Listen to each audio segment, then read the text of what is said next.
نحمده ونستعينه ونستغفره ونؤمن به ونتوكل عليه ونعوذ بالله من شرور أنفسنا ومن سيئات أعمالنا من يهده الله فلا مضل له ومن يضلله فلا هادي له ونشهد أن لا إله إلا الله وحده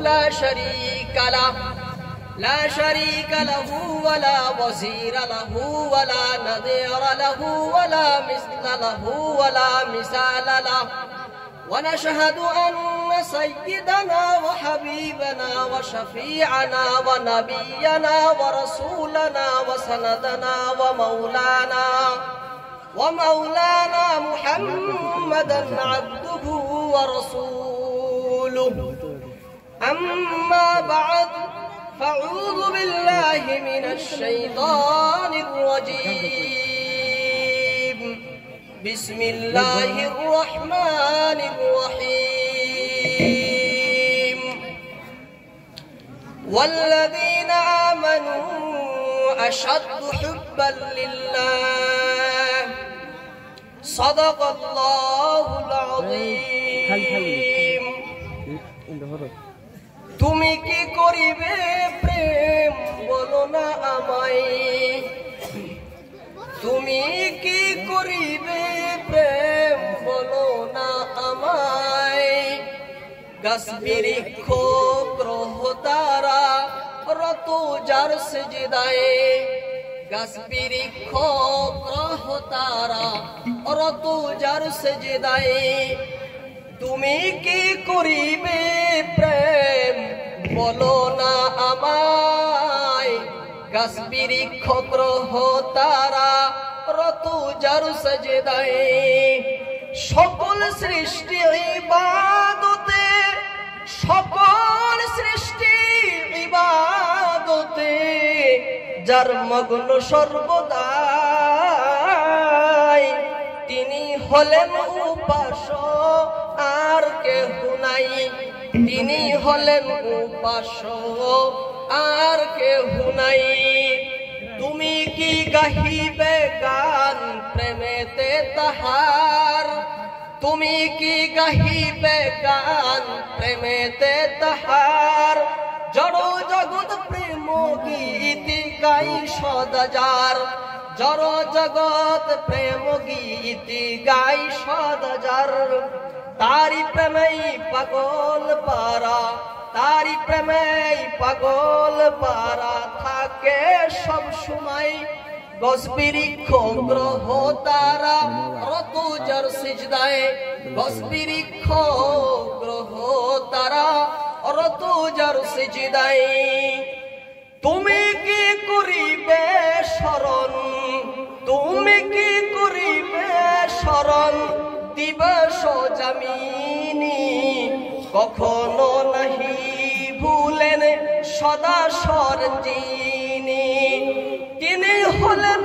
মায়ার উৎস তিনি হলেন মায়ার উৎস অতি দয়াময় গাছ বৃক্ষ গ্রহ তারা রত যার সিজদায়ে গাছ বৃক্ষ গ্রহ তারা রত যার সিজদায়ে ইয়া রাব্বি সাল্লি ওয়া সাল্লিম দাইমান আবাদা على حبيبك خير الخلق كلهم هو الحبيب الذي ترجى شفاعته لكل حول من الأهوال مقتهم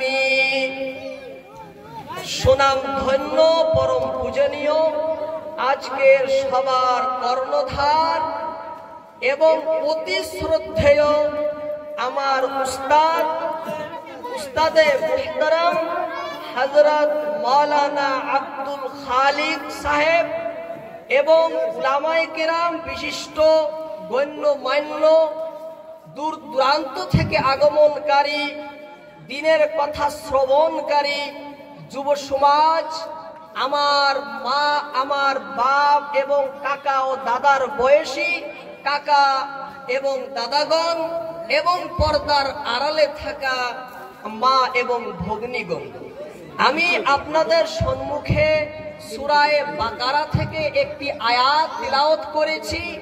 আমি চাইবো ইনশাআল্লাহ তাআলা অতি কম সময়ের ভিতরে সেই আয়াতের ব্যাখ্যা আপনাদের করেই আমি ইনশাআল্লাহ বিদায় নেব। আল্লাহ রাব্বুল আলামিন সেই আয়াতের ভিতরে কি বলছেন আর সে আয়াত কি সম্পর্কে, সে আয়াতটি হলো ওয়াল্লাযীনা আমানু আশাদ্দু হুব্বাল লিল্লাহ। আয়াতটি কি? ওয়াল্লাযীনা আমানু আশাদ্দু হুব্বাল লিল্লাহ। আল্লাযীনা আমানু, ওই সমস্ত লোক যারা ঈমান এনেছে, যারা বিশ্বাস করেছে, এক ভাষায় বলতে গেলে যারা মুমিন। আশাদ্দু হুব্বাল লিল্লাহ, তারা একমাত্র আল্লাহকেই মুহাব্বত করে, তারা একমাত্র আল্লাহকেই মুহাব্বত করে। তাদের প্রেম ভালোবাসা একমাত্র আল্লাহর সাথে, তাদের আল্লাহর সাথে গভীর সম্পর্ক। তা আল্লাহকে ছাড়া কাউকেও বুঝে না। আল্লাহর প্রেম সাগরে তারা সদা সর্বদা হাবুডুবু খায়। আল্লাহর প্রেমের ছুড়ে দিয়ে নিজের অন্তরকে, প্রাণকে তারা ছিন্ন ছিন্ন করে ফেলে। কারা? যারা ঈমানদার। ওয়াল্লাযীনা আমানু আশাদ্দু হুব্বাল লিল্লাহ। এই আয়াতের ভিতরে আল্লাহ রাব্বুল আলামিন ইশকে ইলাহি, হুব্বুল্লাহ অর্থাৎ আল্লাহর প্রেম, আল্লাহর ভালোবাসা, আল্লাহর মুহাব্বত সংক্রান্তে বলেছেন। আল্লাহর প্রেম, ভালোবাসা, মুহাব্বত সংক্রান্তে কি করেছেন? বলেছেন।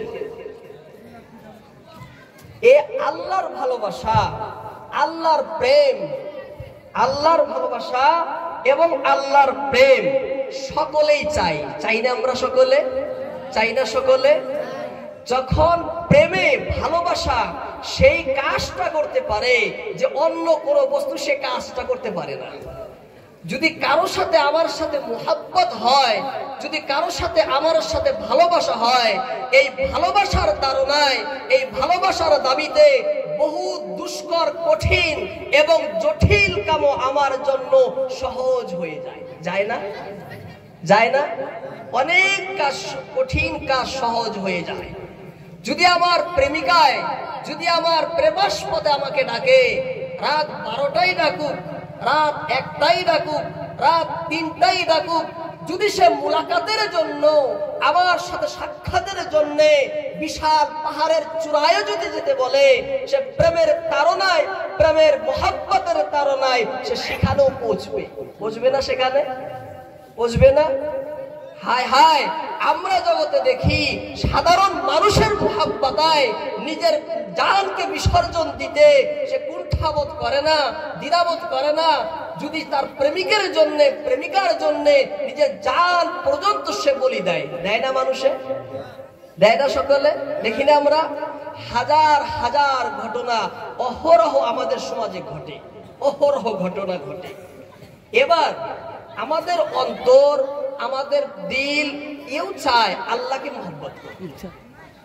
আমার অন্তর, আমাদের দিল, আমাদের আত্মা, আমাদের রূহ কাকে মহব্বত করতে চায়? আল্লাহকে মহব্বত করতে চায়। সকলের দিল আল্লাহকে মহব্বত করতে চায়। বলবেন কিভাবে?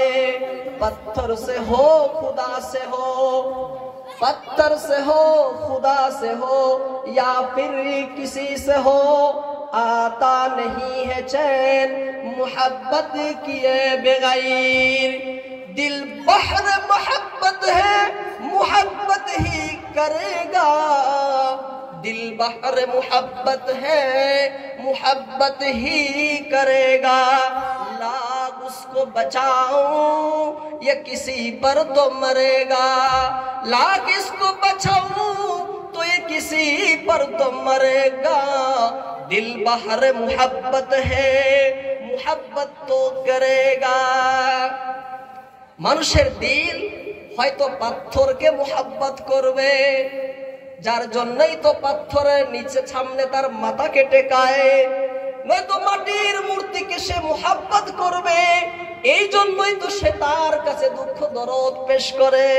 নতুবা মানুষ অন্য কোনো বস্তুকে মুহাব্বত করবে, কারণ দিল চায় সে মুহাব্বত করার জন্য, সে ছটফট করে মুহাব্বতের জন্য, কাউকে না কাউকে মুহাব্বত করবেই তো করবে।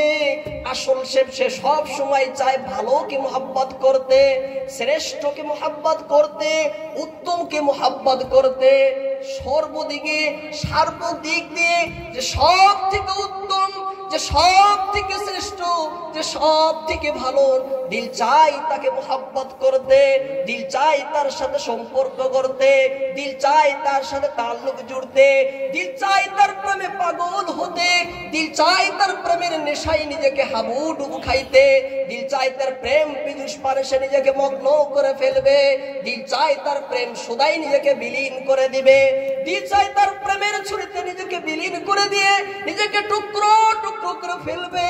দিল চাই সব থেকে উত্তমকে মুহাব্বত করতে, দিল চাই সব থেকে ভালোকে মুহাব্বত করতে। এবারে দেখুন জগতের লীলা খেলা।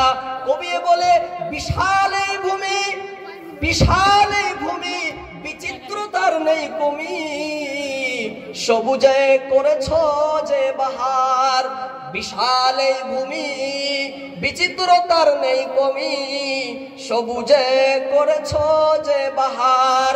সকল গুণগান কীর্তন হে খুদা তোমার, তুমি যে মালিক, তুমি যে খালিক, তুমি যে রব, তুমি যে সব নিখিল দুনিয়ার।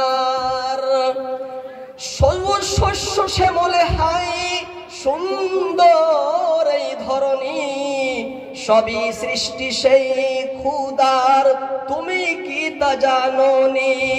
ফুলের সুবাস সুন্দরতা দান সে খুদার, ফুলের সুবাস সুন্দরতা দান সে খুদার, যার জন্য পাগল প্রেমিক থাকে বেকারার।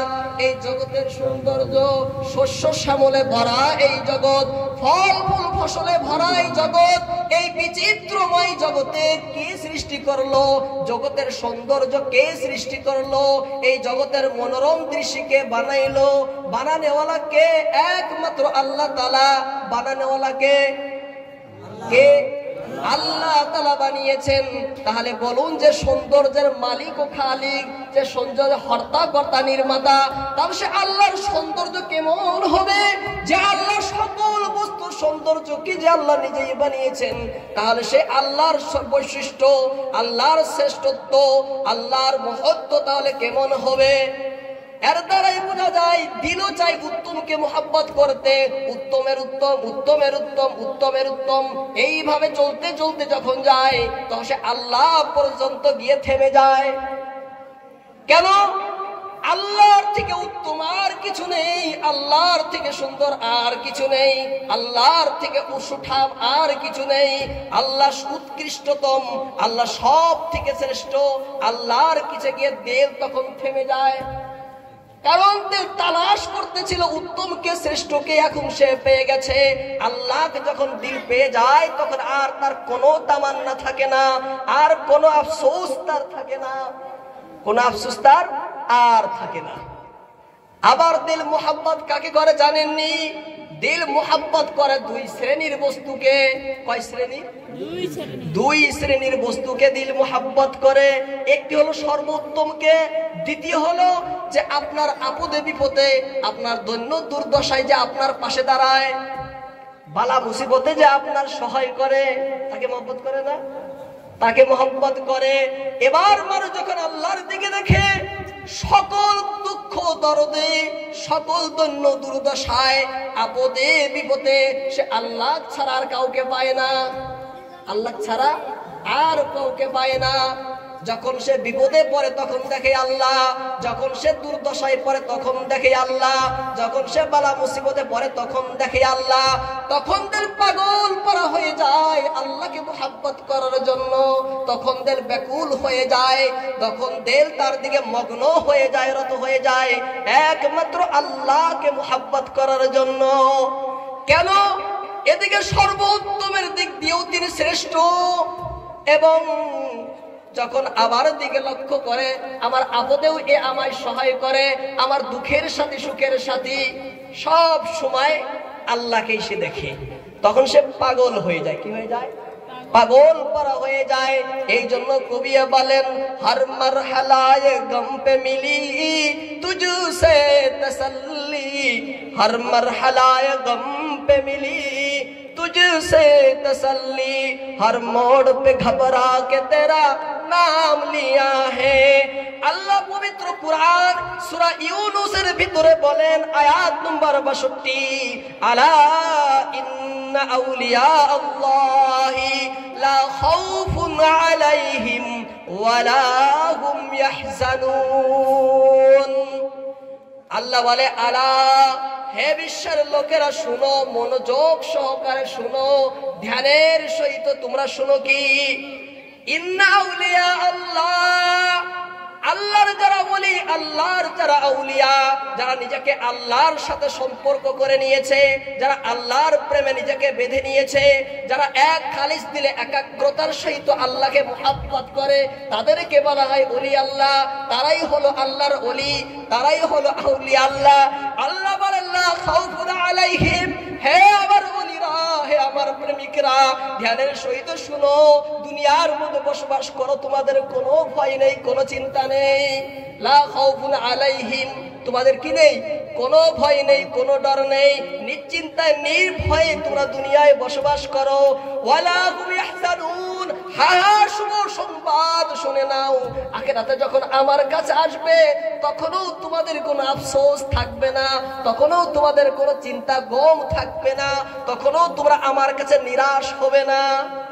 আল্লাহর যারা ওলি, আল্লাহর সাথে যারা নিজেকে সম্পর্কে বেঁধে নিয়েছে, তাদের দুনিয়ার কোনো ভয় নেই, আখিরাতে কোনো গম নেই। গম মানে চিন্তা, আখিরাতে কি চিন্তা। গমের কথা কেন বললেন এখানে?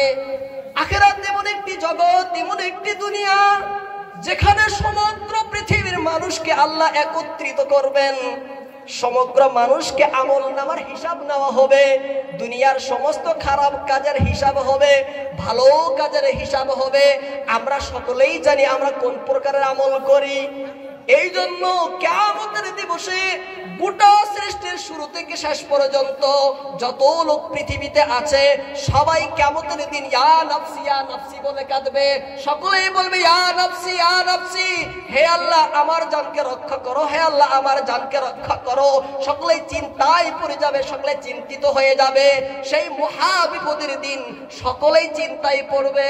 এই জন্য আল্লাহ বলছেন, ও আমার ওলিরা, হে আমার আউলিয়ারা, হে আমার সাথে সম্পর্ক রাখনেওয়ালারা, হে আমার প্রেমিকরা, সেই আখিরাতে তোমাদের কোনো চিন্তা থাকবে না।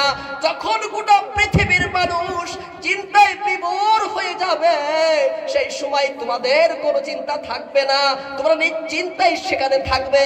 কেন? আমি তোমার উপরে খুশি, তোমরা আমার উপরে খুশি। কেন? তোমরা আমার উপরে খুশি আর আমি তোমাদের উপরে খুশি। যারা আল্লাহর সাথে যাদের সম্পর্ক হয়ে যায়, আল্লাহর সাথে যাদের মুহাব্বত হয়ে যায়, যখন তারা আল্লাহর নাম শুনে, নাম শোনার সাথে সাথেই তাদের মন, দিলটা বিচলিত হয়ে যায়, পাগল পারা হয়ে যায়, দিশেহারা হয়ে যায়, ছটফট ছটফট করে আল্লাহর নাম শুনলেই। যখন তারা শুধু আল্লাহর নাম যদি শুনে, পাগল হয়ে যায় তারা। এই জন্য কবি বলেন, আল্লাহ নামটি মধু মাখা, আল্লাহ নামটি মধু মাখা, আল্লাহ নামটি জাদুময়, আল্লাহ নামটি মধু মাখা, আল্লাহ নামটি জাদুময়। জপে যে জন নাই রে তার কোন কালে কোন ভয়, জপে যে জন নাই রে তার কোন কালে কোন ভয়। তার সাথে এই জগতে, তার সাথে এই জগতে যার হয়েছে ভালোবাসা, দুলক ভুলক শান্তিময় তার আর নেই তার আশা, ধুলক বুলক শান্তিময় তার আর নেই তার আশা। যার সাথে আল্লাহর সাথে যার মোহাব্বত হয়ে যায় সে আর কিছুই চায় না, আর কিছু চায় না, দরকারই নেই আর কি নাই, আর কোনো দরকার নেই। সব সময় যারা আল্লাহকে ভালোবাসে তারা আল্লাহকে ভুলে থাকতে পারে না, তারা আল্লাহকে ভুলে থাকতে পারে না। এক সেকেন্ডের কারণেও, এক মুহূর্তের কারণেও তারা আল্লাহকে ভুলে থাকতে পারে না, পারে না, পারে না। এই জন্য কবি বলেন, সকলের সাথে থেকে থাকে যে পৃথক, সকলের সাথে থেকে থাকে যে পৃথক, প্রেম ঢেউ খেলে দিলে প্রত্যেক পলক, প্রেম ঢেউ খেলে দিলে প্রত্যেক পলক। যারা আল্লাহর ওলি তারা সব সময় তাদের অন্তরটা আল্লাহর প্রেমের ঢেউ খেলে। তারা তো আমাদের সাথেই উঠা বসা করে, আমাদের সাথেই চলাচল করে, কিন্তু তাদের অন্তরটা আল্লাহর ইয়াদে, আল্লাহর স্মরণে, আল্লাহর মুহাব্বতে, আল্লাহর ধ্যান খেয়ালে সর্বদাই রত থাকে। সর্বদাই কি থাকে? রত থাকে। আল্লাহ কুরআনে সূরা আলে ইমরানের ভিতরে বলেন, যারা আল্লাহর দুনিয়ার ভিতরে ওই ব্যক্তি সব থেকে বেশি জ্ঞানী গুণী, ওই ব্যক্তি সব থেকে শিক্ষিত, সব থেকে বুদ্ধিজীবী কারা? আল্লাযীনা ইয়াযকুরুনাল্লাহা কিয়ামান ওয়া কুউদান ওয়া আলা জুনুবিহিম। আল্লাহ বলেন ওই ব্যক্তি সব থেকে জ্ঞানী গুণী কারা? আল্লাযীনা ইয়াযকুরুনাল্লাহ, যারা আল্লাহকে স্মরণ করে, যা আল্লাহর জিকির করে, আল্লাহকে ভুলে না। আল্লাহকে স্মরণ করে কখন? কিয়ামা, দাঁড়ানো অবস্থায়, ওয়া কুউদা, বসা অবস্থায়, ওয়া আলা জুনুবিহিম, এবং শুয়া অবস্থায়। মানুষের তিনটি অবস্থা, হয় সে দাঁড়িয়ে থাকবে, নতুবা সে বসে থাকবে, নতুবা সে শুয়ে থাকবে। তিনটা অবস্থা না? হয়তো সে দাঁড়াবে, নতুবা বসবে, নতুবা শুবে। আল্লাহ বলছেন ওই ব্যক্তি সব থেকে জ্ঞানী যে আল্লাহকে সব সময় স্মরণ করে, বসে বসেও স্মরণ করে। সে বসে রয়েছে, সে আল্লাহর ধ্যান খেয়ালে, আল্লাহর প্রেমের সাগরে সে ডুবে রয়েছে। সে দাঁড়ানো অবস্থায় রাস্তায় চলে, আল্লাহকে মনে করতে করতে যায়। সে শুয়ে রয়েছে, আল্লাহর কথা, এভাবে আল্লাহর কথাই সে চিন্তা করে। এ হলো সব থেকে বেশি জ্ঞানী। এ সব থেকে কি বেশি জ্ঞানী। এবার আল্লাহকে যারা মুহাব্বত করে, আল্লাহকে যারা কি করেন? মুহাব্বত করে, ভালোবাসেন, এদের ভিতরে, অন্তরের ভিতরে দুই প্রকারের অবস্থার সৃষ্টি হয়। কয় প্রকারের? দুই প্রকারের কি সৃষ্টি হয়? অবস্থা। অবস্থা কি সৃষ্টি হয়? যখন তারা নিজেকে লক্ষ্য করে আল্লাহর দিকে তাকায়, তখন নিজেকে একদম পাপী মনে করে। কি মনে করে? পাপী। যে আমার থেকে পাপী, আমার থেকে নরাদম তাপী আর কে হতে পারে? আমি খুব গুনাহগার, আমি খুব পাপী, সে নিজেকে মনে করে। আবার যখন সে আল্লাহর দয়া, আল্লাহর প্রেম, ভালোবাসা এবং ক্ষমাশীলতার দিকে লক্ষ্য করে, তখন সে আল্লাহর কাছেই আশাবাদী হয়, উম্মিদ করে যে না না, আমি যতই পাপী হই, আল্লাহ আমাকে কি করবেন? অবশ্যই ক্ষমা করবেন। কি করবেন? অবশ্যই ক্ষমা করবেন। এই জন্য কবি বলেন, ইলাহি কাইফা আদউকা ওয়া আনা আসিন ওয়া কাইফা লা আদউকা ওয়া আনতা কারীম। কবি বলেন যে আমি তো গুনাহগার, তাহলে হে আল্লাহ আমি কিভাবে আপনাকে ডাকি? আবার বলেন কেনই বা ডাকবো না? আপনি তো করিম, আপনি তো রহিম, আপনি তো গফফার, আপনি তো সত্তার, আপনি চরম ক্ষমাশীল, বিশাল মাফ করনেওয়ালা। আপনার মতো মাফকারী আর জগতে কেউ নেই, আপনার মতো ক্ষমাশীল আর জগতে কেউ নেই। একটি ঘটনা বলি। এক মূর্তি পূজক তার পূজাশালায় গিয়ে সে ইবাদত করতেছে, তার মূর্তি পূজা করতেছে, তার মূর্তির জপ তপ সে করতেছে, কীর্তন সে গাইতেছে, তার মূর্তিকে ইয়া সনম বলে ডাকে। ইয়া সনম, সনম মানে ভূত, সনম মানে ভূত, সেটাকে ইয়া সনম ইয়া সনম ইয়া সনম বলে ডাকে।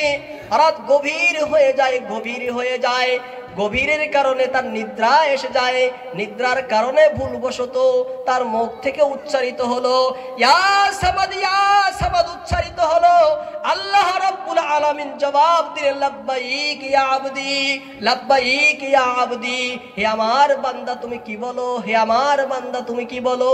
আসলে সে ব্যক্তি তার ভূতকে ডাকছে ইয়া সানম বলে, ভুলবশত আল্লাহর একটি সিফাতি নাম, বৈশিষ্ট্য নাম ইয়া সামাদ তার মুখ থেকে উচ্চারণ হয়ে গেছে। আল্লাহ সঙ্গে সঙ্গে জবাব দিলেন লাব্বাইক ইয়া আবদি, এ আমার বান্দা তুমি কি বলো। এবার ফেরেশতারা আপত্তি করে বসলেন, ইয়া রাব্বাল আলামিন, এই বান্দা তো আপনাকে ডাকেনি, সে তো তার ভূতকে ডেকেছে, তার পূজককে সে ডেকেছে, তার যাকে সে পূজা করে তার সনমকে সে ডেকেছে, আপনি কেন তার উত্তর দিলেন। আল্লাহ বজ্র কঠোর ভাষায় বলে, হে আমার ফেরেশতারা শোনো, আমি অনেক দিন থেকে অপেক্ষায় রয়েছি, বহুদিন থেকে আমি অপেক্ষায় রয়েছি, ইন্তজারে রয়েছি, এই বান্দা কবে একবার আমাকে আল্লাহ বলে ডাক দেয়, কবে সে একবার আল্লাহ বলে আমাকে ডাকে। অনেক দিন অপেক্ষার পরে যখন আজ বান্দা আমাকে আল্লাহ বলে ডাকছে, আমি শুনবো না, তুমি কি বলো। যখন আমাকে আমার বান্দা আমাকে আল্লাহ বলে ডাকছে, ইয়া সামাদ বলে যখন ডাকছে, আমি না শুনে পারি না। আমি বান্দাকে এতই ভালোবাসি, আমি বান্দাকে এতই মুহাব্বত করি, আমি বান্দার সাথে এতই আমার গভীর সম্পর্ক, আমি বান্দাকে ভুলে থাকতে পারি না। বান্দা যদি ভুলে যায়, বান্দা যদি আমাকে মনে না করে, বিভিন্ন কোরআনের আয়াতের ভিতরে আল্লাহ বলেন ফাইনা, আমার বান্দা তোমরা কোথায় চলে যাও, এ বান্দা আমি তোমাকে স্মরণ করি, তোমরাও আমাকে স্মরণ করো। এ বান্দা তোমার কোন বস্তু তোমায় ধোঁকায় ফেলে দিল যে তুমি আমি আল্লাহকে ভুলে গেলা, কোন বস্তু তুমি পাইলা আমি আল্লাহ থেকে উত্তম, কোন বস্তু তুমি পাইলা আমি আল্লাহ থেকে শ্রেষ্ঠ। হে আমার বান্দা মনে রেখো, ধ্যানের সহিত মনে রেখো, আমি আল্লাহ ছাড়া উত্তম আর কিছু নেই, আমি আল্লাহ ছাড়া শ্রেষ্ঠ আর কিছু নেই, আমি আল্লাহ থেকে বড়, আমি আল্লাহ থেকে মহান আর কিছু নেই। এ বান্দা আয়, ফিরে আয়, আমার কাছে চলে আয়, আয় আয় আমাকে মোহাব্বত কর, আয় ফিরে আয় আমার সাথে সম্পর্ক কর, আয় আয় আমার সাথে তাল্লুক জোড়, আয় আয় আমার প্রেমের নিশায় তুই মত্ত হ, আয় আয় আমার প্রেমে সে ডুবে যা, আয় আয় আমার প্রেমের সাগরে তুই হাবুডুবু খা। এইভাবে আল্লাহ বান্দাকে ডাকে। আল্লাহ কঠোর ভাষায় ফেরেশতাকে জানালেন যে আমি এই বান্দারকে অপেক্ষায় রয়েছি, একবার আল্লাহ বলে ডাকেন, একবার যদি আল্লাহ বলে ডাকে আমি তার উত্তর দেব। তাহলে আল্লাহ কত দয়ালু, দয়ালু না, দয়ালু না আল্লাহ তাআলা। বুঝতেছে সকলে আমার কথা, বোঝা যায় সকলে। আল্লাহ কত দয়ালু, কত মহব্বত করে বান্দাকে, তারা চিন্তা করেন কত ভালোবাসেন। সে কিন্তু ইমানদার না, ইমানদার কিসে, ইমানও আনেনি, ভুল বশত তার মুখ থেকে কি হয়েছে, বের হয়েছে। সেই জন্য বলছি আশিক আল্লাহ বান্দাকে খুব মহব্বত করে। আল্লাহ কি করেন, বান্দাকে খুব মহব্বত করেন, বিভিন্ন আয়াতের ভিতরে রয়েছে।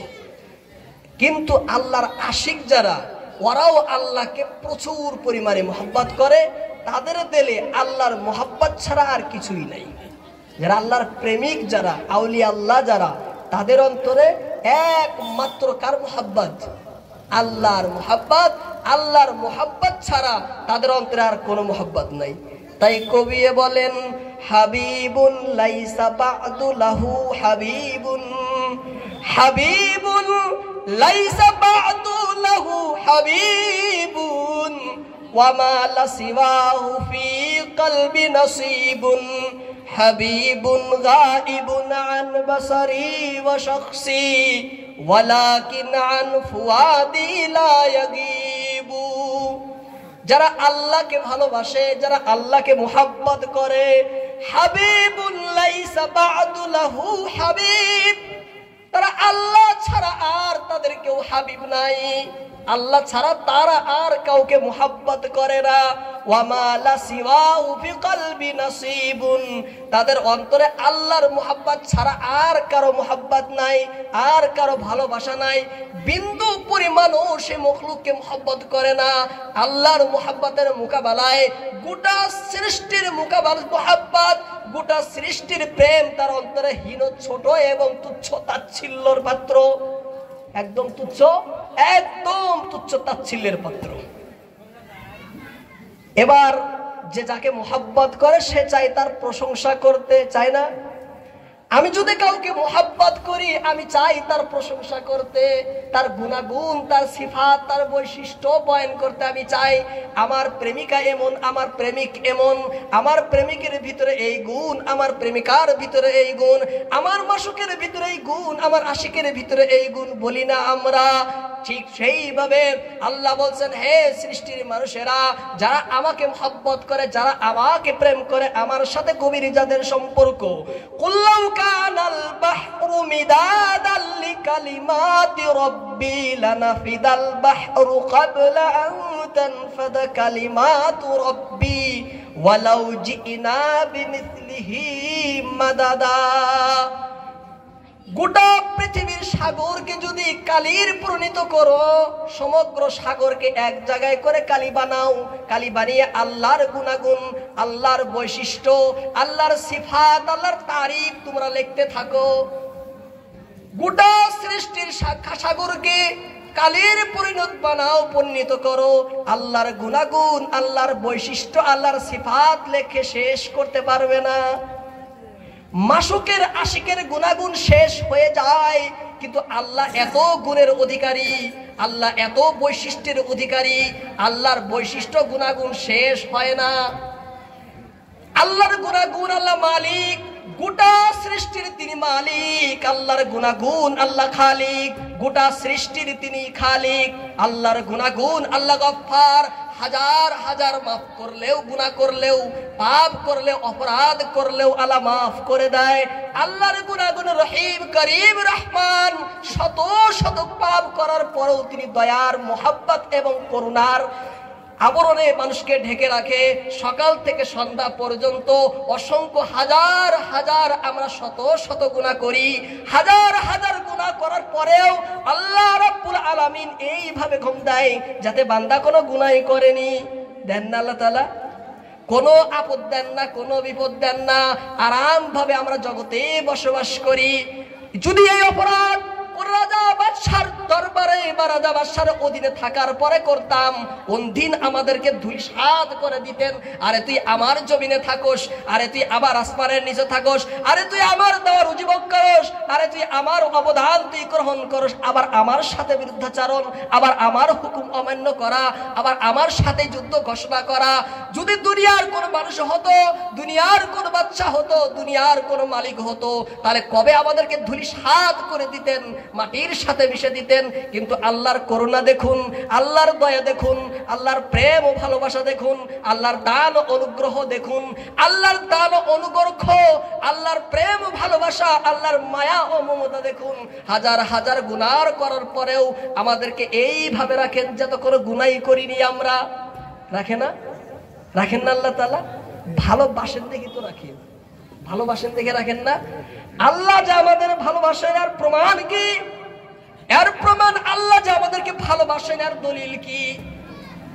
আর আপনি বললেন হুজুর আল্লাহ আমাদেরকে ভালোবাসেন, অনেক সময় ধরে লম্বা সময় বলছেন আল্লাহ আমাদেরকে ভালোবাসেন। আল্লাহ যে ভালোবাসেন তার প্রমাণ কি? আল্লাহ কোরআনের ভিতরে বলেন ওয়া খুলিকাল ইনসানু যায়ীফা, মানুষকে বানানো হয়েছে দুর্বল করে। মানুষকে কিভাবে বানানো হয়েছে? দুর্বল করে বানানো হয়েছে। অন্য আয়াতে বলেন ওয়া কানাল ইনসানু আজুলা, মানুষকে বানানো হয়েছে এইভাবে যে মানুষ সে জলদবাজ, শীঘ্র কোনো বস্তুকে চায়, তাড়াতাড়ি কোনো বস্তুকে চায়।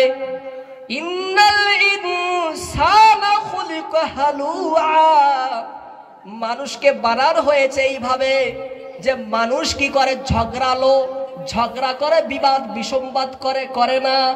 আপনি কোনো বস্তু বাজারে নিয়ে গেলেন বেচার জন্য, অন্যজন আসলো সেই বস্তুকে কেনার জন্য। এবার যে ব্যক্তি কিনতে চায় সে দেখে এর ভিতরে এই খারাপি, এই খারাপি, একটা খারাপি, দুইটা খারাপি, তিনটা খারাপি, চারটা খারাপি, অনেক খারাপি তার মধ্যে পায়, তবুও সে নিতে চায়। যদি তবুও সে নিতে চায়, কেন নেয়? সে বস্তু দেখে সে নেয় না। বোঝা গেল তার ভিতরে তার একটা মোহাব্বত জন্ম হয়েছে, তার প্রতি তার একটা টান জন্ম হয়েছে। যখন দেখে এর ভিতরে খারাপি রয়েছে, যখন দেখলো এটা ত্রুটিতে ভরা, যখন দেখলো এর ভিতরে অনেকগুলো দোষ ত্রুটি রয়েছে, তারপরেও সে কেন কিনতে চায়, তারপরেও সে কেন নিতে চায়? বোঝা গেল সে তার ভিতরে তার একটা মোহাব্বত জন্ম হয়েছে। এখানে আর অন্য কোনো কারণ হতেই পারে না মোহাব্বত ছাড়া। যে বস্তুটা কিনতে চাইছে তার পছন্দ হয়েছে, তার একটা প্রতি টান হয়েছে, মোহাব্বত জন্ম হয়েছে, পছন্দের কারণে, মোহাব্বতের কারণে সে নিতে চায়, তাই না? এদিকে আল্লাহ বলছেন এই গোটা পৃথিবীর মানুষকে যে তোমরা হলো দুর্বল, অন্য জায়গায় বলে তোমরা হলো জলদবাজ, অন্য জায়গায় বলে তোমরা হলো ঝগড়ালু, বিবাদ বিসম্বাদকারী।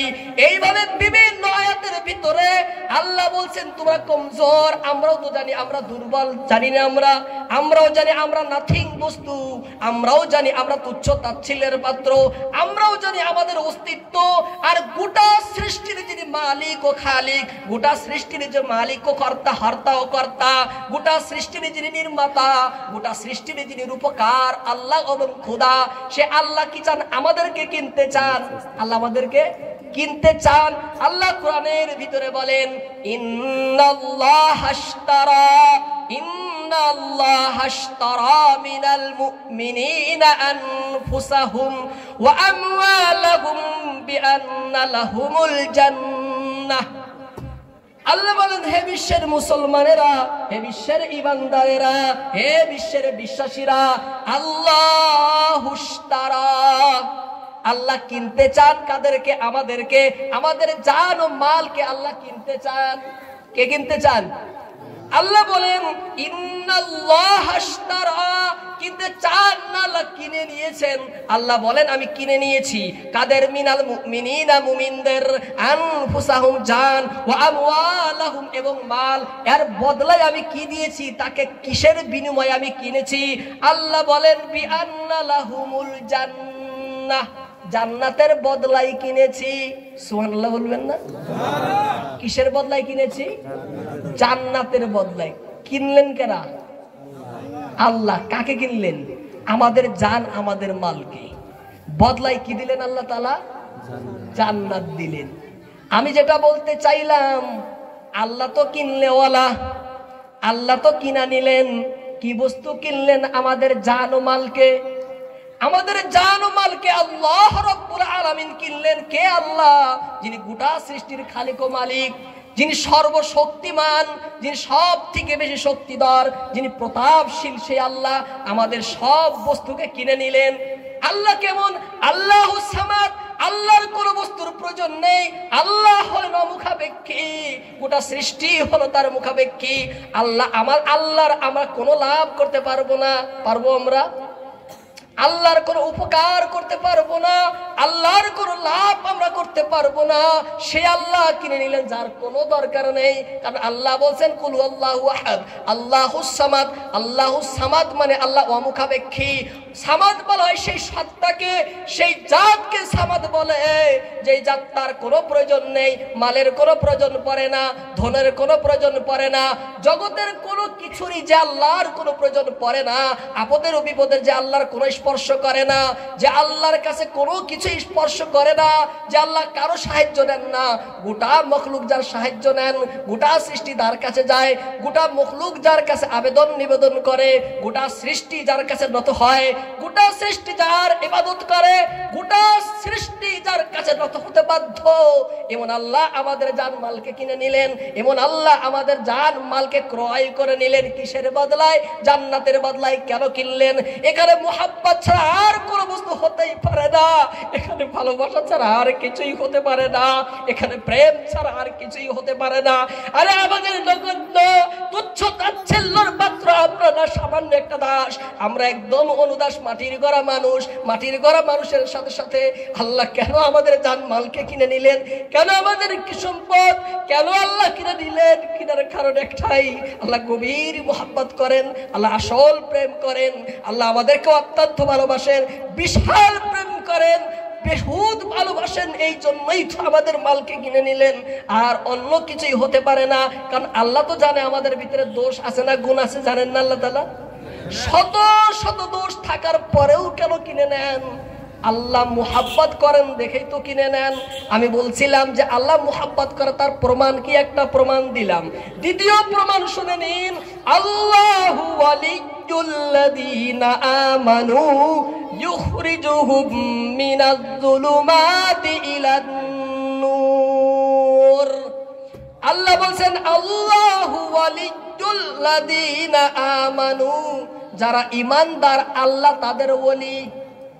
যারা ঈমানদার আল্লাহই তাদের বন্ধু। বলা দরকার ছিল কি যে যারা ঈমানদার তারা আল্লাহর বন্ধু, তাই না? তারা আল্লাহর বন্ধু। এভাবে কোরআন না বলে আল্লাহ কি বলছেন? আল্লাহই তাদের বন্ধু। এভাবে কেন বললেন? মুহাব্বতের কারণে তো বলছেন। আল্লাহ নিজেই বলছেন, ও আব্দুর রহিম তুমি আমার বন্ধু, ও আব্দুল খালিক তুমি আমার বন্ধু, হে আব্দুল সাত্তার তুমি আমার বন্ধু, হে আব্দুল জলিল তুমি আমার বন্ধু। এইভাবে আল্লাহ তাআলা সমগ্র পৃথিবীর মানুষকে বলছেন যে তুমি আমাদের বন্ধু, তুমি আমার মিত্র, তুমি আমার বলি। কেন বলছেন? আল্লাহর পক্ষ থেকে প্রেমের চিঠি দিলেন, আল্লাহ নিজেই প্রেমের ঘোষণা করলেন, আল্লাহ নিজেই মিত্রতার ঘোষণা দিলেন, আল্লাহ নিজেই বন্ধুতার ঘোষণা দিলেন। কেন দিলেন? মুহাব্বত করেন দেখেই তো দিলেন। যদি আল্লাহ মুহাব্বত না করতেন ঘোষণা কেন হবে? তাহলে আল্লাহ ঘোষণা কেন হবে? ঠিক আমি বলেছি যারা আল্লাহকে মুহাব্বত করে এটা আল্লাহর মুহাব্বতের পরিচয়।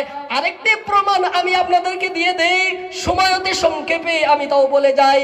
আরেকটি মুহাব্বতের পরিচয় আমি দিয়ে দেই। আল্লাহ যে বান্দাকে মুহাব্বত করে, হাদিসের ভিতরে রয়েছে, হযরত আবু হুরায়রা রাদিয়াল্লাহু তাআলা আনহু হাদিসটি রওয়ায়াত করেছেন। হাদিসটি কে বলেছেন? হযরত আবু হুরায়রা রাদিয়াল্লাহু তাআলা আনহু বলছেন, আল্লাহর নবীজি বলেন, ইন্নাল্লাহা ইযা আহাব্বা আবদান দাআ জিবরিল। যখন আল্লাহ কোন বান্দাকে ভালোবাসেন, আল্লাহ যখন কোন বান্দাকে চান, মুহাব্বত করেন, তখন আল্লাহ জিবরাইলকে ডেকে ডেকে বলেন, হে জিবরাইল শুনো, ফাকালা ইন্নী উহিব্বু ফুলানান ফাহিব্বাহ। অমুক বান্দাকে আমি মুহাব্বত করি, অমুকের ছেলে অমুক আমি তাকে ভালোবাসি, অমুকের মেয়ে অমুক আমি তাকে মুহাব্বত করি, আমি তাকে ভালোবাসি। হে ফেরেশতা তুমিও তাকে ভালোবাসো। তুমিও কি করো? তুমিও তাকে ভালোবাসো। ফাকালা ফায়ুহিব্বুহু জিবরিল। জিবরাইল তাকে ভালোবাসা শুরু করে। সুম্মা ইউনাদি ফিস সামা। আল্লাহ বলেন জিবরাইল যাও যাও, আকাশে যত ফেরেশতা রয়েছে, আসমানে যত ফেরেশতা আছে, সমস্ত ফেরেশতা মণ্ডলীর ভিতরে ঘোষণা করে দাও। কি ঘোষণা করো? ফায়াকুলু ইন্নাল্লাহা ইউহিব্বু ফুলানান ফাহিব্বু। আল্লাহ অমুক বান্দাকে ভালোবাসে, আল্লাহ অমুক বান্দাকে মুহাব্বত করে। হে আসমানবাসী ফেরেশতারা তোমরাও তাকে ভালোবাসো, তোমরাও তাকে মুহাব্বত করো। এবার সবাই ফায়ুহিব্বুহু আহলুস সামা, আসমানবাসী তাকে মুহাব্বত করা শুরু করে। ক্বালা সুম্মা ইউদাউ লাহুল কাবুলু ফিল আরদ। আল্লাহ তাআলা জমিনের ফেরেশতাদেরকে বলে এবং জমিনের বাসিন্দাদেরকে বলে, হে ফেরেশতারা, হে জমিনের বাসিন্দারা, অমুক বান্দাকে আমি আল্লাহ ভালোবাসি, অমুক বান্দিকে আমি আল্লাহ ভালোবাসি। যাও যাও তোমরা সকলেই তাকে মুহাব্বত করো। প্রত্যেক মানুষের অন্তরে, প্রত্যেক সৃষ্টির অন্তরে, প্রত্যেক ফেরেশতার অন্তরে তার অন্তরের ভিতরে গভীর ভালোবাসা ঢেলে দেয়, গভীর প্রেম মায়া মমতা ভালোবাসা ঢেলে দেয়। যার কারণে তাকে দেখে দেখেও মানুষ ঈমান কবুল করে, তাকে দেখে দেখে তার কথাও শুনে মানুষ ঈমান আনে, তাকে দেখলেই মানুষ পাগল পারা হয়ে যায়, তার কথা শুনলেও মানুষ বিচলিত হয়ে যায়। সর্বদিকে কেন তাকে মুহাব্বত করে, কেন ভালোবাসে? আল্লাহর পক্ষ থেকে ঘোষণা হয়েছে তাকে মুহাব্বত করার। ওলি আল্লাহদেরকে সবাই ভালোবাসে না? ভালোবাসে না? কেন ভালোবাসে? আল্লাহ তা প্রত্যেকের অন্তরে ভালোবাসা দিয়েছেন। কি দিয়েছে? ভালোবাসা দিয়েছে। সময় অনেক বোধহয় হয়ে গেল, সংক্ষেপে বলছি। এবার আপনারা বলবেন, আমি যদি আল্লাহকে ভালোবাসি তাহলে আমার পুরস্কারটা কি? বলবেন না? যদি আমি আল্লাহকে ভালো না বাসি তাহলে আমার ক্ষতিটা কি হবে? আল্লাহ বলছেন দেখো, যদি তুমি আল্লাহকে ভালোবাসো তোমার লাভ কি হবে? লাভ হবে দুনিয়াতেও লাভ হবে, কবরেও লাভ হবে এবং হাসরেও তোমার লাভ হবে। সময়ের সংক্ষেপের কারণে আমি আখিরাতের কথাটা তুলে ধরি। যখন আল্লাহর ওলিরা, আল্লাহর সাথে প্রেমকারীরা, আল্লাহর প্রেমিকরা যখন কিয়ামতের দিন আল্লাহর সম্মুখে যাবে, তাদের দেখে দেখে আল্লাহ মিষ্টি মিষ্টি হাসবেন এবং তারাও আল্লাহকে দেখে মিষ্টি মিষ্টি হাসবে। তারাও আল্লাহকে দেখে মিষ্টি মিষ্টি হাসবে।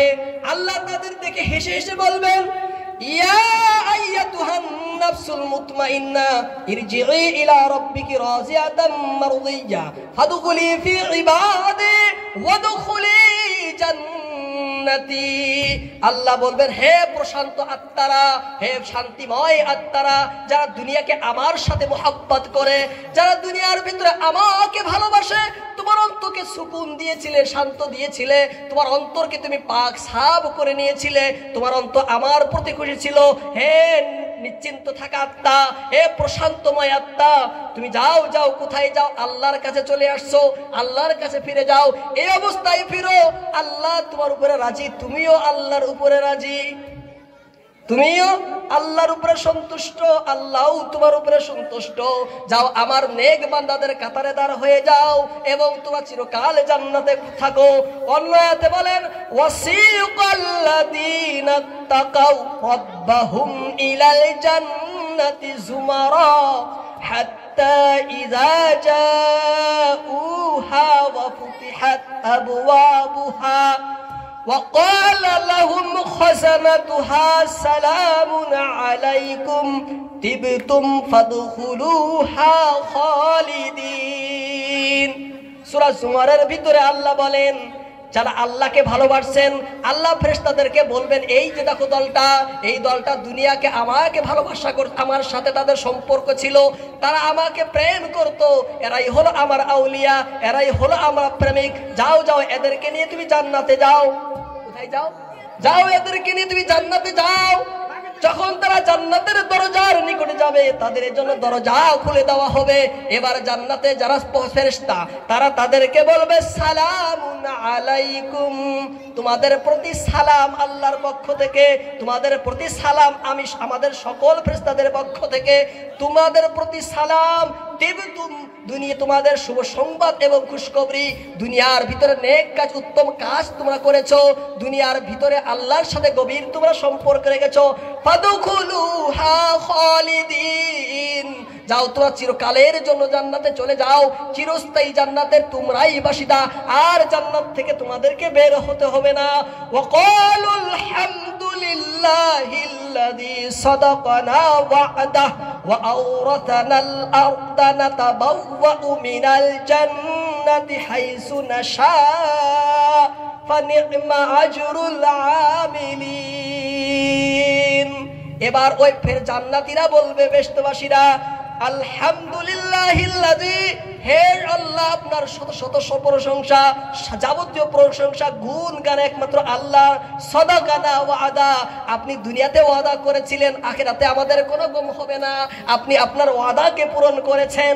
ওয়া আওরাসানাল আরদা নাতাবাওয়া'উ মিনাল জান্নাহ, আপনি আমাদেরকে দুনিয়ার ভিতরে জায়গা, জান্নাতের ভিতরে জায়গা দিয়েছেন, আমরা যেখানেই বসবাস করি করতে পারি। এর থেকে উত্তম আর ফল কি হতে পারে? এর থেকে উত্তম আর ফল কি হতে পারে? অন্য আয়াতে বলেন, উজুহু ইয়াওমাইদিন নাঈমা লিসাইহা রাদিয়া ফি জান্নাতিন আলিয়া লা তাসমাউ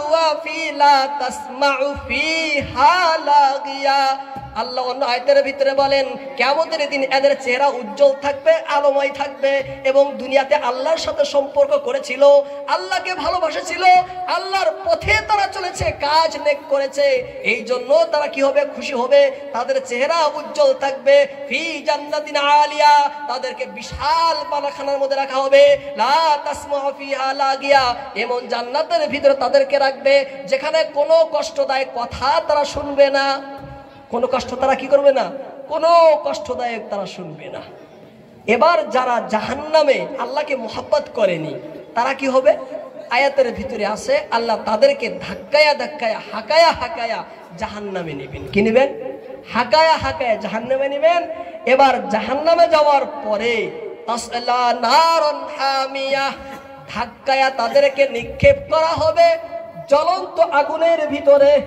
তুসকা মিন আইনিন আনিয়া, যখন আগুনের ভিতরে রাখা হবে, আগুনের চোটে গরমের চোটে তারা পিপাসায় এবং ক্ষুধার্তর জন্য খিদার জন্য ছটপট ছটপট করে কাঁদবে, চিৎকার করে কাঁদবে।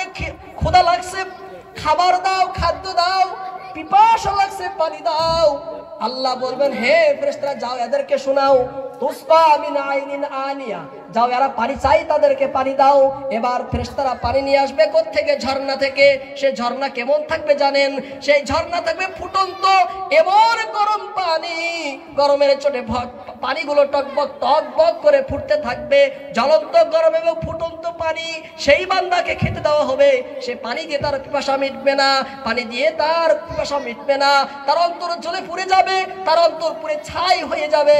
এবার সে বান্দা চাবে, আল্লাহ আমাকে খানা দাও, এ আল্লাহ আমাকে খাদ্য দাও, আমাকে খাবার দাও।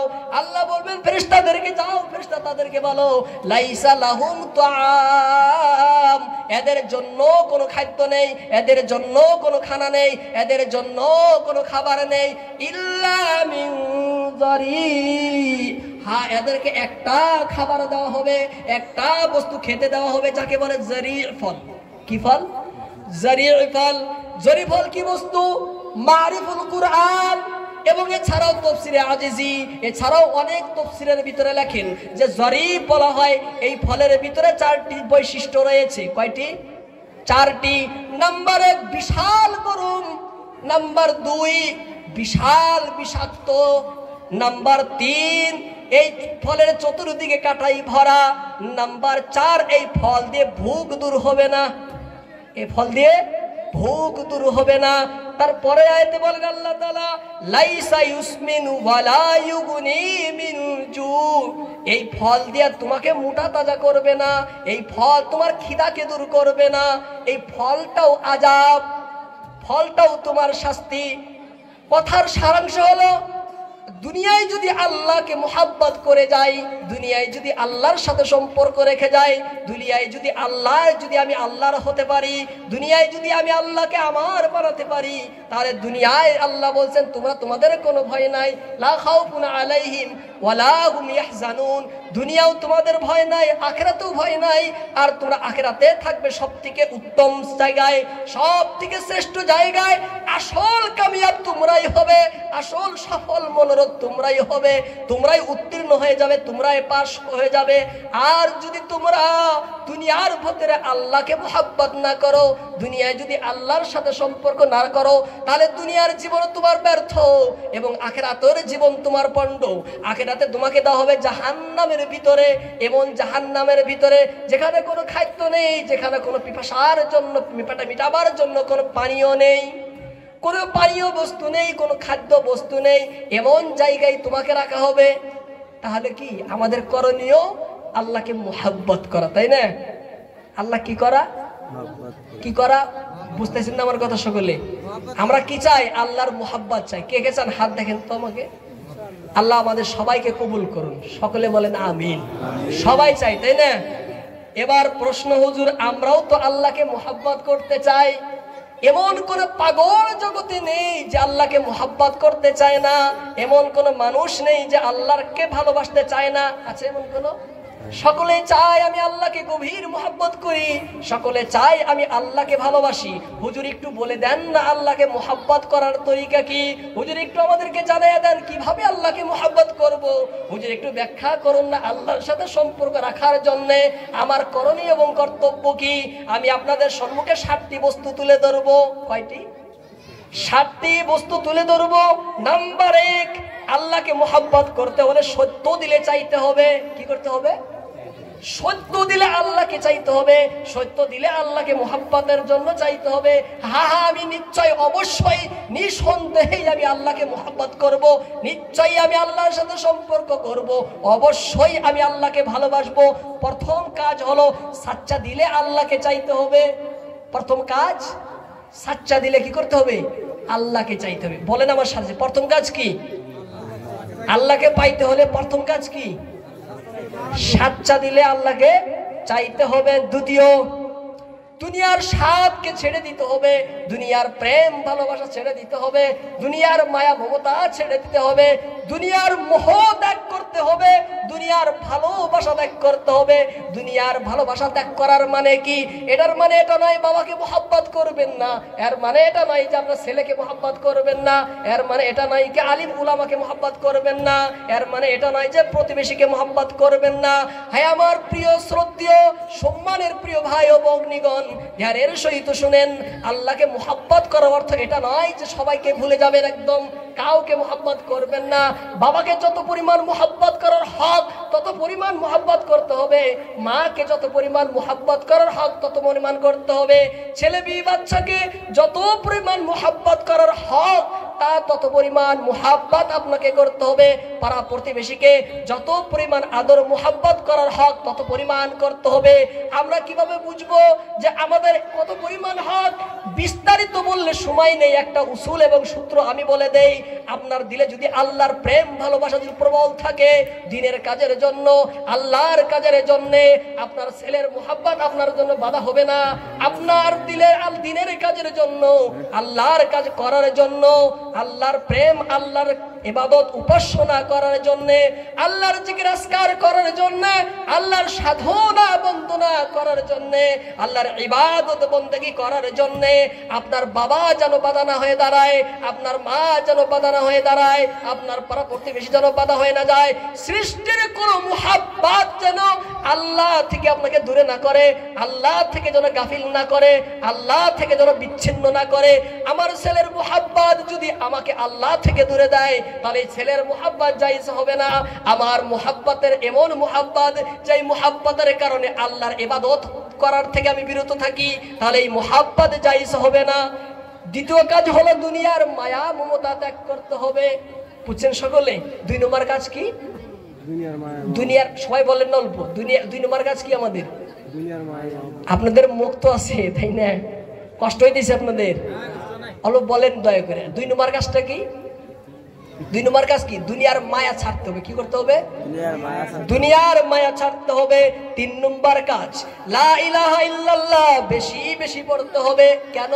লা ইলাহা, লা মানে নেই, ইলাহা মানে উপাস্য, ইল্লাল্লাহ মানে এক আছেন শুধু আল্লাহ তাআলা। ইলাহা শব্দের ভিতরে অনেক অর্থ, এই ইলাহা শব্দের অনেকটি অর্থ। লা ইলাহার অর্থ আল্লাহ ছাড়া কোনো সাহায্যকারী নাই। লা ইলাহা ইল্লাল্লাহর অর্থ আল্লাহ ছাড়া কোনো মদতকারী নাই। লা ইলাহা ইল্লাল্লাহর অর্থ আল্লাহ ছাড়া কোনো খালিক নাই। লা ইলাহা ইল্লাল্লাহর অর্থ আল্লাহ ছাড়া কোনো মালিক নাই। লা ইলাহা ইল্লাল্লাহর অর্থ আল্লাহ ছাড়া কোনো কাজের সহায়ক কেউ নাই। লা ইলাহা ইল্লাল্লাহর অর্থ আপদেও সহায় করেন আল্লাহ। লা ইলাহা ইল্লাল্লাহর অর্থ বিপদেও সহায় করেন আল্লাহ। লা ইলাহা ইল্লাল্লাহর অর্থ সমস্ত কিছু রুজি রোজগার যোগান ধরেন আল্লাহ। একে বলে লা ইলাহা ইল্লাল্লাহ। শব্দ একটু হলেও এর ভিতরে বিশাল গভীর তথ্য, বিশাল বহুত অর্থ এর ভিতরে লুকায়িত রয়েছে।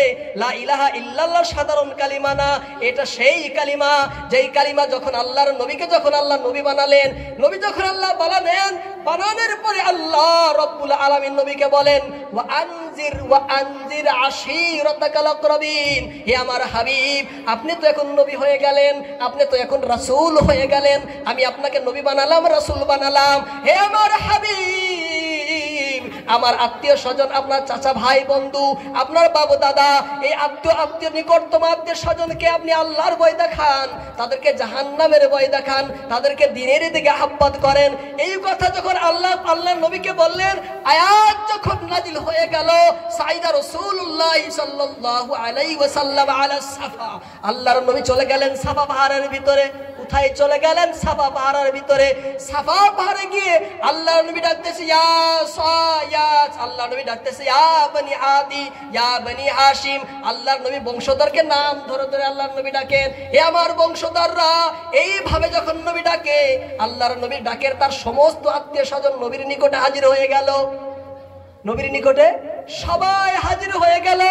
যা আবু জাহেল, আবুল হাব আসলো, কুরাইশ এবং কুরাইশ আসলো, বলো মুহাম্মদ তুমি কি বলো একটু বলো। এবার মুহাম্মদ আল্লাহর নবী, আমাদের নবী বলেন, হে আমার আত্মীয় স্বজনরা শোনো, আর আইতুম ইন আখবারতুকুম আল খাইলান আলাল খাইলান। আল্লাহর নবী বলেন, হে আমার আত্মীয় স্বজনরা, আমি যদি বলি এই পাহাড়ের নিচে, পাহাড়ের ওই দিকে একটা ঘোড়সওয়ার অর্থাৎ ঘোড়া উঠে, ঘোড়ার পিঠে উঠে একদল অশ্ব আরোহী, একদল সৈন্যরা আমাদের উপরে আক্রমণ করার জন্য রেডি হয়ে আছে, হে আমার বংশধররা তোমরা কি আমার এই কথাকে সত্য বলে মনে হবে? আকুনতুম মুসাদ্দিকি, কি বলছেন? আমি যদি তোমাদেরকে বলি যে পাহাড়ের পিছনে, এই পাহাড়ের এই দিকে একদল লস্কর সৈন্য আসছে, কি নিয়ে? ঘোড়ায় উঠে। কেন আসছে? তারা আমাদেরকে হামলা করে আক্রমণ করবে, তোমরা কি তাহলে আমার কথাকে সত্য বলে মেনে নিবে? ক্বালু নাম, সকলে এক বাক্যে বলে উঠলো, হা হা আমরা মেনে নিব, হা হা আমরা মেনে নেব। কেন?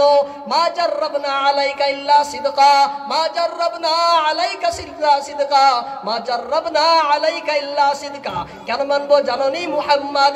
হে মুহাম্মদ, আমরা তোমাকে শতবার পরীক্ষা করেছি, হাজার হাজার বার পরীক্ষা করেছি, যতবার তোমাকে পরীক্ষা করেছি সত্যবাদী ছাড়া আমরা কিছুই তোমাকে পাইনি, সত্যবাদী ছাড়া তোমাকে কিছুই আমরা পাইনি। মা জাররাবনা আলাইকা ইল্লা সিদকা, মা জাররাবনা আলাইকা ইল্লা সিদকা। শতবার পরীক্ষা করার পরও তোমাকে সত্যবাদী পেয়েছি। তোমার জীবনে কোনো ভুল নেই, তোমার শরীরে কোনো দাগ নেই, তোমার চরিত্রে কোনো দাগ নেই, নিখুঁত চরিত্রের তুমি অধিকারী, পবিত্র এবং পুতময় চরিত্রের তুমি অধিকারী। সার্বদিক দিয়ে আমরা তোমাকে পরীক্ষা করে দেখেছি, সব দিকে তোমাকে আমরা ভালো, উত্তম, শ্রেষ্ঠ চরিত্রবান পেয়েছি। তাহলে আজকের কথাকে আমরা কেন মানবো না? তখন নবীজি বলেন, হে আমার বংশধররা, আল্লাহ আমাকে নবী বানিয়ে পাঠাইছেন, লা ইলাহা ইল্লাল্লাহ, আল্লাহ ছাড়া কোনো মাবুদ নাই, আমি মুহাম্মাদুর রাসূলুল্লাহ, আমি মুহাম্মদ হলাম আল্লাহর রাসূল। এবার তার বংশরা বলে, এ তো পাগল হয়ে গেছে, এ তো নেশাগ্রস্তর মতো কথা বলছে, এ তো মজনুন হয়েছে, পাগল হয়েছে, মিথ্যা কথা বলছে, এ তো ফিতনা ছড়াচ্ছে। যার যে ইচ্ছা সেটাই বলে দিল। আবু লাহাব বলে উঠলো, তাব্বাত তাব্বাত লাক, হে মুহাম্মদ, ইয়া মুহাম্মদ, তাব্বাত লাক ইয়া মুহাম্মদ, হে মুহাম্মদ তুমি ধ্বংস হয়ে যা, হে মুহাম্মদ তুই ধ্বংস হয়ে যা। সবাই বলেন নাউযুবিল্লাহ। আল্লাহ কোরআনের ভিতরে বলেন, তাব্বাত ইয়াদা আবি লাহাবি ওয়া তাব। আল্লাহ বলেন, হে কাফের, হে আবু লাহাব, তুমি কাকে বদদুয়া দাও, তুমি কাকে ধ্বংসের দোয়া দাও? যাকে তুমি ধ্বংস দোয়া দিচ্ছ তুমি চিনোনি একে? ইনি হলো আমার হাবিব, আমার মেহবুব, ইনি হলো সমগ্র নবীদের নবী, সমগ্র রাসূলের রাসূল। তুমি কামে ধমক দাও, কাকে তুমি ভয় প্রদর্শন করো, কাকে তুমি খারাপ বলো? তাব্বাত ইয়াদা আবি লাহাব, হে আবু লাহাব তুই নিজেই ধ্বংস হয়ে যা, তুই নিজেই বরবাদ হয়ে যা, তোরই হালাকত হয়ে যাক।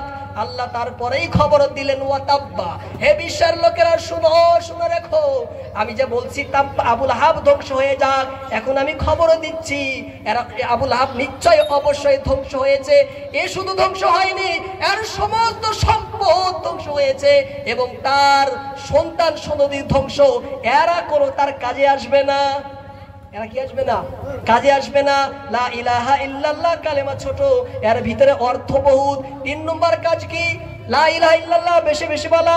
4 নম্বর কাজ হলো আল্লাহকে ছাড়া সকল প্রেম ভালোবাসা ত্যাগ করা। 5 নম্বর হলো আর সব সময় আল্লাহর ফিকির ও তাওয়াক্কুলে থাকা, সবসময় আল্লাহর চিন্তা ধারণা, আল্লাহর প্রেম, সবসময় আল্লাহর কথা ভাবা। আল্লাহ কোরআনের ভিতরে বলেন, ওয়ায়াতাফাক্কারুনা ফি খালকিস সামাওয়াতি ওয়াল আরদ রাব্বানা মা খালাকতা হাযা বাতিলা সুবহানাকা ফাকিনা আযাবান নার। যারা জ্ঞানী দুনিয়ার ভিতরে, যারা বুদ্ধিজীবী দুনিয়ার ভিতরে, তারা কি করে জানেন? আল্লাহর সৃষ্টির ভিতরে তারা গবেষণা করে, আল্লাহর সৃষ্টির ভিতরে তারা চিন্তা বিবেচনা করে। আকাশের দিকে তারা দেখে, হায় হায় বিশাল আকাশ, খুঁটি নেই তবুও টিকে রয়েছে। জমিনের দিকে তারা দেখে, হায় হায় বিশাল জমিন বিস্তৃত পানির উপরে রয়েছে তবুও টিকে রয়েছে। এই জমিনের ভিতরে তারা দেখে ফল ফুল এবং বিভিন্ন ফসল আদি। তারা জমিনের ভিতরে দেখে, মাটির ভিতরে কোনো আম নেই, মাটির ভিতরে কোনো জাম নেই, মাটির ভিতরে কোনো ধান নেই। এই ধান আম এই ফল গাছে কিভাবে আসলো, এই গাছের ভিতরে কি আসলো, কিভাবে আসলো, এইভাবে তারা চিন্তা করে নিশ্চয় এই সৃষ্টিকর্তা কেউ রয়েছে, নিশ্চয় আর মালিক ও খালিক কেউ রয়েছে, নতুবা কিভাবে মাটির থেকে এইভাবে সুন্দর ফল, এইভাবে সুন্দর ফসল, এইভাবে সুন্দর ফল শ্যামল, এইভাবে জমিন থেকে কিভাবে এগুলো সৃষ্টি হয়। এইভাবে দেখে দেখে তারা আল্লাহকে চিনে, এইভাবে দেখে দেখে তারা আল্লাহর প্রতি ধাবিত হয়, এইভাবে দেখে দেখে তারা আল্লাহর সাথে গভীর সম্পর্ক জুড়ে আল্লাহকে চিনতে আর তাদের বাকি থাকে না, তাদের আল্লাহকে পরিপূর্ণভাবে চিনে। সেই জন্যই বলছি 5 নম্বর কাম হলো আল্লাহর চিন্তা ফিকির করা, আল্লাহর সৃষ্টি নিয়ে চিন্তা ফিকির। কি নিয়ে? আল্লাহর সৃষ্টি নিয়ে। আকাশ বিভিন্ন দেখবেন, হায় হায় এই জমিন, এই পাহাড়, এই পর্বত, এগুলো কে বানাইলো, কিভাবে বানাইলো, এই আকাশ, এই গাছ বৃক্ষ তরুলতা, এই সাগর নদ নদী কিভাবে হইল। এইভাবে যখন চিন্তা করবেন আপনি ভাবেই আপনার দিল আল্লাহর দিকে ধাবিত হবে। 6 নম্বর কাজ হলো নেক লোকের সাথে থাকা। তাদের সাথে? নেক লোক, যারা আল্লাহর ওলি, আপনি যাদেরকে মনে করেন সে আল্লাহর ওলি, আল্লাহর প্রিয় পাত্র, তাদের সাথে থাকবেন। তাহলে কি হবেন? আপনিও কি হবেন? আল্লাহর ওলি হতে পারবেন। আল্লাহ কোরআনে বলছি ওয়াকুনু মা'আস সাদিকিন, তোমরা সত্যবাদীদের সাথে থাকো, আল্লাহর প্রেমিকদের তোমরা সাথে থাকো। যদি সাথে থাকতে পারি তাহলে আল্লাহরও আমরা কি হতে পারবো? ওলি এবং আল্লাহর প্রিয় পাত্র হতে পারবো। 7 নম্বর গুণ হলো, বৈশিষ্ট্য এবং কাজ হলো, একটা দোয়া আমরা সবসময় করি। কি দোয়া? হে আল্লাহ, আপনি আমাদেরকে আপনার প্রেম, ভালোবাসা, মুহাব্বত দান করেন। বলতে পারবো না আমরা এই কথাটা? কি বলবো আমরা? হে আল্লাহ, আপনি আমাদেরকে আপনার প্রেম, ভালোবাসা, মুহাব্বত দান করেন এবং তারও মুহাব্বত দেন যাকে আপনি মুহাব্বত করেন, এবং ওই কাজ করার আপনি তৌফিক দেন যে কাজে আপনার মুহাব্বত প্রকাশ পায়, যে কাজে আপনার প্রেম, ভালোবাসা প্রকাশ পায়, সে কাজ করার জন্য আমাকে তৌফিক দেন। এবার আল্লাহর মুহাব্বতের দাবি হলো 2টি বস্তু। কয়টি বস্তু? 2টি। একটি হলো ঈমান, একটি হলো আমল। আল্লাহকে যদি আমি মুহাব্বত করি তাহলে মুহাব্বত যে করবো, আমার কাছে কি প্রমাণ আছে? আল্লাহ যে মুহাব্বত করে তার প্রমাণ তো আমি 2টা দিছি, অনেক আছে কোরআনের ভিতরে। এবার আমি যে আল্লাহকে মুহাব্বত করি এর প্রমাণ কি আমার কাছে? প্রমাণ থাকতে হবে না? এর প্রমাণ 2টা। কয়টা প্রমাণ? 2টা। ঈমান রাখতে হবে আল্লাহর প্রতি, ঈমান রাখতে হবে ফেরেশতাদের প্রতি, ঈমান রাখতে হবে কিয়ামতের প্রতি, ঈমান রাখতে হবে কিতাবের প্রতি, ঈমান রাখতে হবে তকদিরের প্রতি, ঈমান রাখতে হবে আবার পুনরায় জীবিত হওয়ার প্রতি। আল্লাহর প্রতি ঈমান কিভাবে রাখবো? আল্লাহ এক, আল্লাহ ছাড়া কোনো মাবুদ নাই, আল্লাহর কোনো শরীক নাই, আল্লাহর কোনো সাহায্যকারী নাই, আল্লাহর কোনো, আল্লাহ ছাড়া আর কেউ ধারক বাহক সংরক্ষক আর সংরক্ষক নাই। আল্লাহ মালিক, আল্লাহ খালিক, আল্লাহ হলেন আলিমুল গাইব, আল্লাহ ছাড়া কেউ আলিমুল গাইব নাই। এইভাবে আরো অনেক লম্বা কথা। রাসূলকে বিশ্বাস করতে হবে কিভাবে? রাসূল শুরু হয়েছেন আদম আলাইহিস সালাম থেকে, সর্বশেষ রাসূল মুহাম্মদ রাসূলুল্লাহ আমাদের নবী।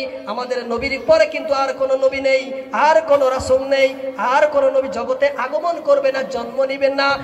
আমাদের নবী সর্বকালের, সর্বস্থানের, সর্ব জায়গার, সর্বজগতের, সর্বস্তরের, সর্বমর্যাদার, সর্বশ্রেষ্ঠ, সর্ব উত্তম আমাদের রাসূল। আমাদের রাসূলের মতো আর কোনো রাসূল নেই। আমাদের রাসূল রাসূলুল আরব রাসূল, সমস্ত নবীদের নবী, সমস্ত রাসূলের রাসূল।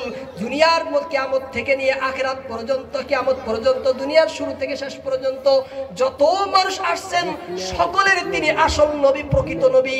আমাদের নবীর রিসালত মূল, বাকি আসল আর সমস্ত নবীদের রিসালতকে বলেন নসল। এটা লম্বা আলোচনায় দিকে শেষ করলাম। আরেকটি কথা আমি বলে রাখি, সমগ্র নবীরা হলেন মাসুম। সমগ্র নবীরা কি? মাসুম। মাসুম মানে নিষ্পাপ, মাসুম মানে গুনাহ করে না। মানুষ মাসুম মানে পাপ করে না, অপরাধ করে না। এবার আপত্তি করবেন, প্রশ্ন করবেন, আমরা তো জানি আদম আলাইহিস সালাম বলে গুনাহ করেছিল, আদম বলে গন্ধম খেয়ে পাপ করেছিল, নাউযুবিল্লাহ। আদম নবী কোনো গুনাহ করেনি, আদম নবী কোনো পাপ করেনি, আদম নবী কোনো ভুল করেনি। বলবেন যে গন্ধম কি খায়নি? হা হা খেয়েছে। আপনি কি আয়াত কোরআনের অন্য আয়াত দেখেন না? আল্লাহ বলছেন ইন্নী জাইলুন ফিল আরদি খলিফা, আমি আদমকে বানাইছি এই জন্য যাতে আমি দুনিয়ায় তাকে প্রেরণ করি। আয়াত নাই এটা?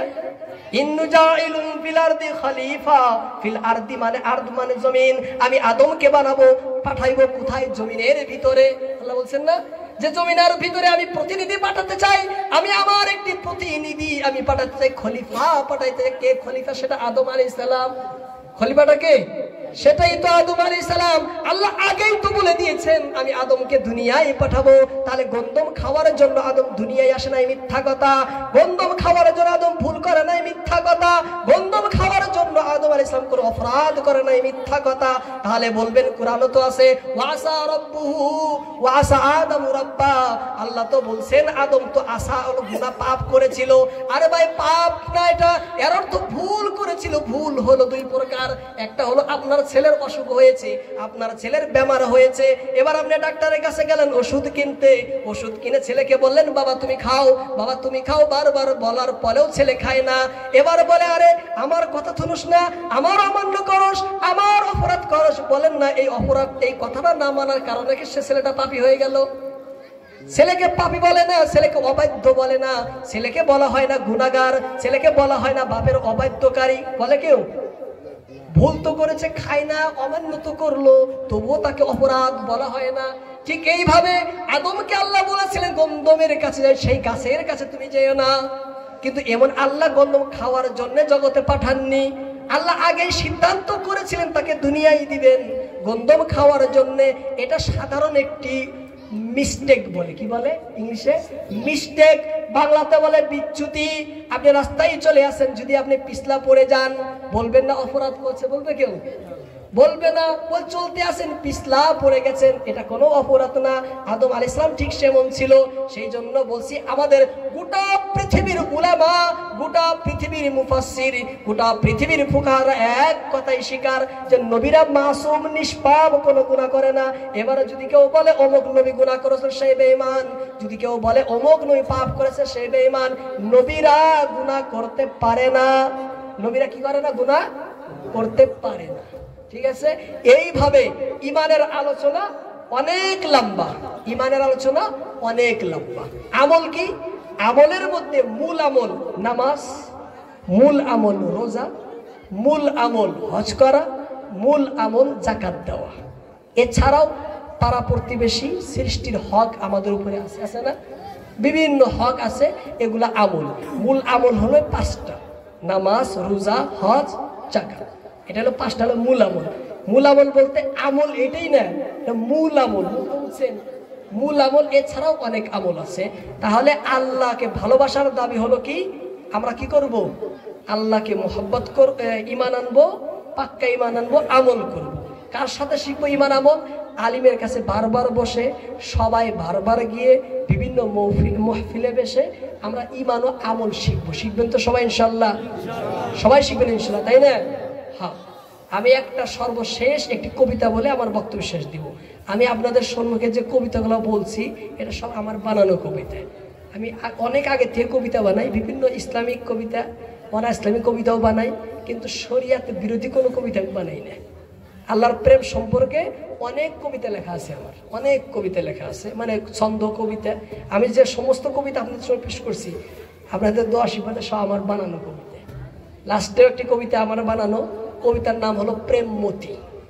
আল্লাহর মোহাব্বতকে আমি মণিমুক্তার সাথে তুলনা করেছি, তুলনা দিয়ে কবিতা বানিয়েছি। কবিতাটি: ওয়াথাউনি পারাবার খুদার প্রেমের, ওয়াথাউনি পারাবার খুদার প্রেমের, যতে আছে প্রেমমতি দুই ভুবনের, যতে আছে প্রেমমতি দুই ভুবনের, তরি নেই তটে গো জানো কি সাঁতার, তরি নেই তটে গো জানো কি সাঁতার, কেমনে হে পারি দিবে প্রেম পারাবার, কেমনে হে পারি দিবে প্রেম বারাবার, নিবেদন বিনে কোনো নাই গতিপথ, হেড মুন্ডে থাকলে তবে পাবে প্রেম রথ, সেই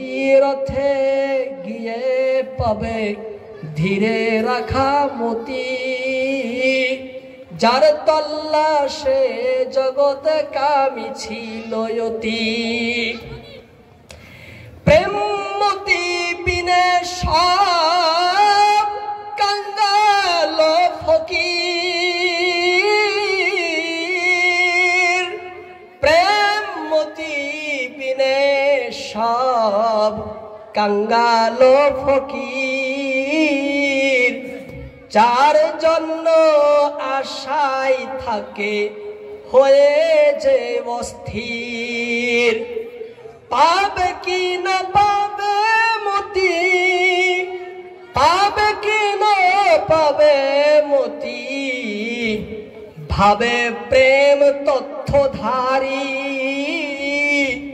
দিলে স্রষ্টাকে হুনে হবে বেঘাতকারী, যদি মালিক প্রেমমতি দেন কৃপা করে, প্রকৃত ধনাঢ্য সেজন জগৎ পরপারে, শতবার তাকে যদি দেন ফিরিয়ে খোদা, নৈরাশ্যে ভুগিবে না তবু আসবে ফির সদা, জানে খোদা কৃপায় উচ্চ প্রেম মুক্তাধিপতি, থাকে আশায় দিবে একদিন তার প্রেমমতি, বিশ্বাস তার মতি বিনে দুয় জীবন